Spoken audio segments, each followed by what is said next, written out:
আমাদের আজকের রেসিপি ঠাকুরবাড়ির বিখ্যাত ফিলিপিনি মুরগি। পূর্ণিমা ঠাকুরের বইতে এই রান্নার উল্লেখ রয়েছে।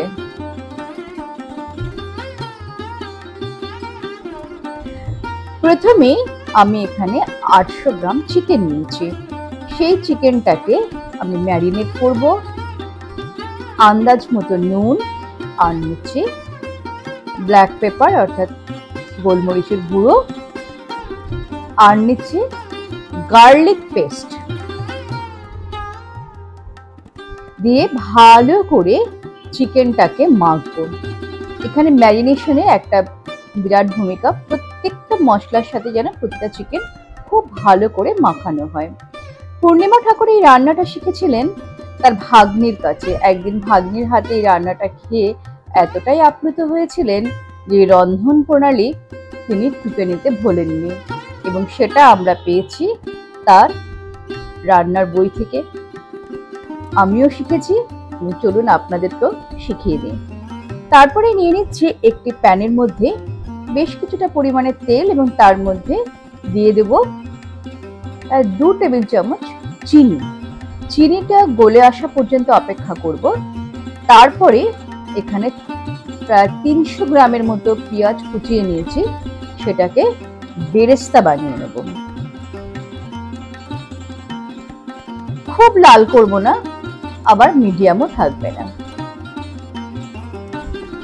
এই রান্নাটি বাড়িতে আপনারা অবশ্যই একবার ট্রাই করে দেখবেন, খেতে অসাধারণ লাগে। পোলাও বা সাধারণ গরম ভাতের সাথে খেতে কিন্তু খুব মজা হয়।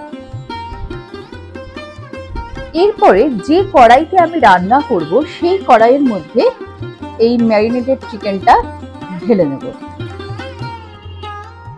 আমি কিন্তু এখানে কোনো তেল ব্যবহার করছি না।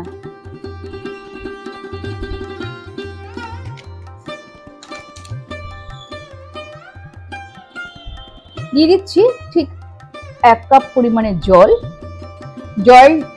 জলেই কিন্তু চিকেনটা সেদ্ধ হবে। একটু ঢেকে রাখবো, 15 থেকে 20 মিনিট লাগবে মিডিয়াম হিটে এটাকে সুসেদ্ধ হতে।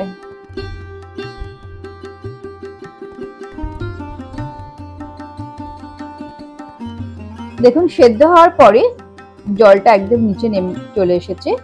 এই সময় আমি বাটার দিয়ে দিচ্ছি।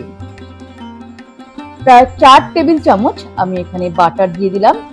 বাটারটাকে আমি গলিয়ে নিয়েছিলাম যাতে প্রত্যেকটা চিকেনের পিসের সাথে খুব ভালো করে মিশে যায়।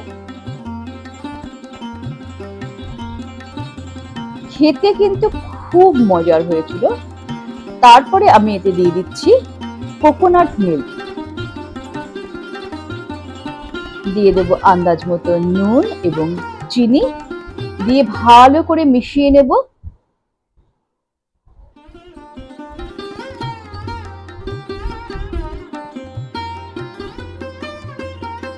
নিয়ে আবারও এটাকে ঢেকে রাখবো। আর কিছুটা মনে হলে আমার আরো একটু বাটার দেওয়ার প্রয়োজন, তাই আমি আরো 1 টেবিল চামচ বাটার দিয়ে দিচ্ছি। আর দিয়ে দেব 2 টেবিল চামচ ভিনিগার। ভিনিগারটা আমি এখানে অ্যাপেল সিডার ভিনিগার ইউজ করেছি। আপনারা বাজারে যেটা নর্মাল ভিনিগার পাওয়া যায় সেটাও কিন্তু এই রান্নাতে ইউজ করা যেতে পারে। তা ভিনিগারটা মাথায় রাখতে হবে 2 টেবিল চামচ 700 গ্রামের চিকেনের জন্য। আর দিয়ে দিচ্ছি এতে পেঁয়াজ যে বেরেস্তাটা বানিয়েছিলাম সেই বেরেস্তাটা দিয়ে চিকেনটাকে ভালো করে মেখে নেব। নিয়ে এবারে রান্নাটা পুরো মাখো মাখো হবে, তাই আবারও আমি 5 মিনিটের জন্য এটাকে ঢেকে রাখবো। ব্যাস তৈরি হয়ে গেল আমাদের ফিলিপিনো চিকেন, ঠাকুরবাড়ির বিখ্যাত রেসিপি।